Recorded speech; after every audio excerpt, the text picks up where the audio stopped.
This is BBC World News Today with me, Zainab Badawi. Special report from Iraqi Kurdistan, where a free and prosperous way of life sets the region apart from the rest of the country. The image many of us have of much of Iraq is framed by extremist violence and a death toll that mounts with each bomb attack. Some see Iraqi Kurdistan, though, as a possible model for peaceful coexistence across the country. Its capital, Erbil, has a feeling of prosperity. Across the region, there's a sense of tolerance. And a brighter future, our correspondent finds out if Kurdistan could provide a model for the rest of Iraq. Stay with us if you can on BBC World News. Still to come, peace and laughter in the place some call the other Iraq. We take you to Erbil in Iraqi Kurdistan. Also coming up on the programme, it's a side of Iraq that we rarely see. But can Kurdistan's prosperous and tolerant way of life be emulated elsewhere in the country? Chilling out in the place they call the other Iraq, we go to Erbil in Iraqi Kurdistan.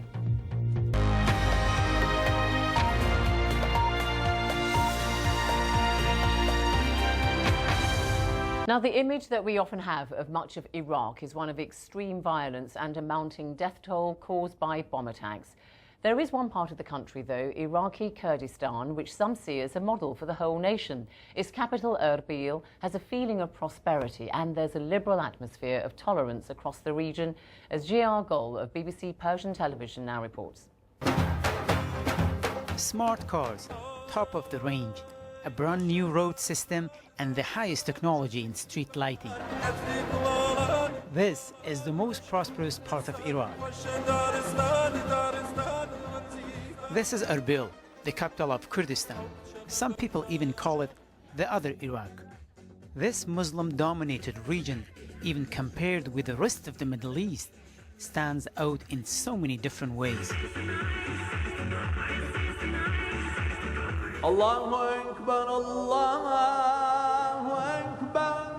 I have traveled extensively throughout the Middle East. In some places, I have heard chants of down to Israel or at least one of the Western countries. But here in Kurdistan, people like the Western countries. In your Friday prayer, is there any down to America or Israel? It is better that the Imam should not incite hatred. Our Prophet says we should not launch an attack on others. There is also remarkable tolerance on the political front.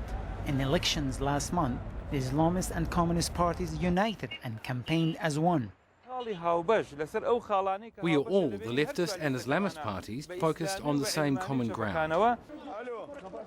After the invasion of Iraq in 2003, Iraqi Christians and their churches were attacked across the other parts of Iraq.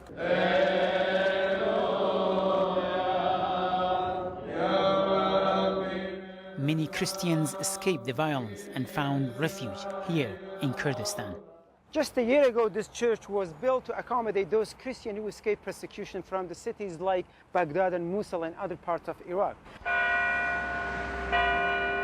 Christians from all over Iraq have been able to find some peace and comfort here. I'm from Baghdad. I escaped the violence and I came here. I'm working in this restaurant.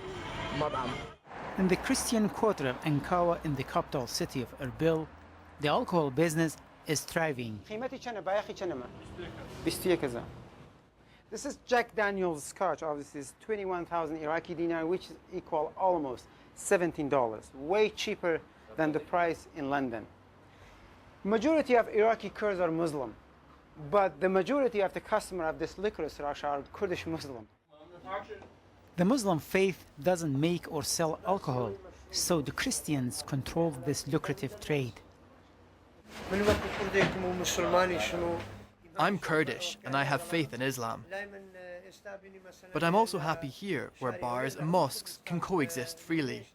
In the other side of the road, I can see the minaret of the mosque. So let's come with me and see what they think about this liquor store just a block away from their mosque. Come with me.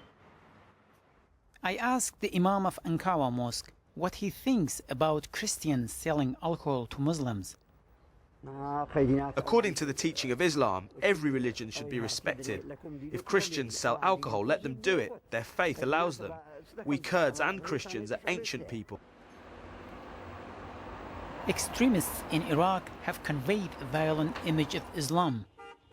Can the Kurdish version of Islam now be a model for the rest of the country? Jiyar, BBC News, Erbil.